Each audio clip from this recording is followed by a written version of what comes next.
Hi there, KentCov kids. Last week, I introduced you to the parable of the sower.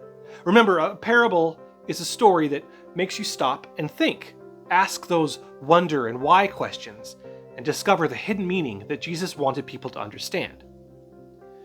At the time Jesus told this story, farmers would carry shoulder bags full of seed and scatter handfuls of them into the field.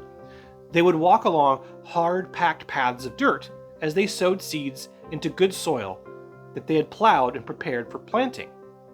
If they didn't prepare the soil, or there were areas of the field where they did not want to plant seeds, thorns and weeds would grow there instead. And each farmer's field was separated with small piles of stones, so they knew where one field ended and another began. When Jesus told this story, he knew how important farming was to these people as they were listening that day, because during that time, they grew or caught the food they needed to feed their families. So everyone in the crowd would have understood the obvious meaning of the story about different kinds of soil, which then got them and us to stop and think about how we accept God's word in different ways. The hard-packed soil of the paths in the fields are like people who are hard-hearted. The seed lands but is quickly snatched away by birds as it lays on top of the ground, like hearing God's word, but not listening, so you quickly forgot what you heard. The rocky soil that separated each field, that's like people who are shallow-hearted.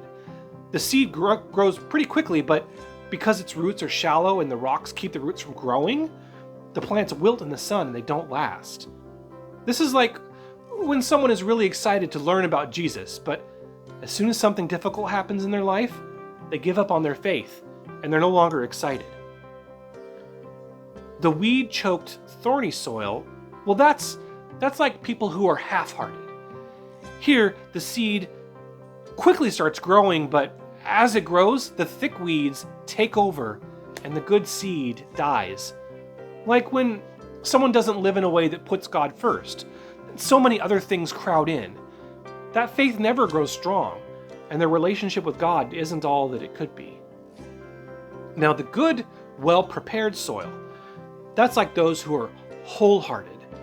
Jesus said the seed planted here gave an amazing amount of food, much more than what the farmer expected. Like when someone loves God with their whole heart and also loves others like Jesus did, well, then people all around them get to know Jesus too. Now, these are the meanings that I thought of. What do the different soils mean to you? Have you ever felt like you were on the hard dirt path, in the rocks, or among the thorns? Well, it happens. It happens to me too sometimes. I wonder how we can work through that. Let's talk about that next week. Okay? All right. Bye-bye.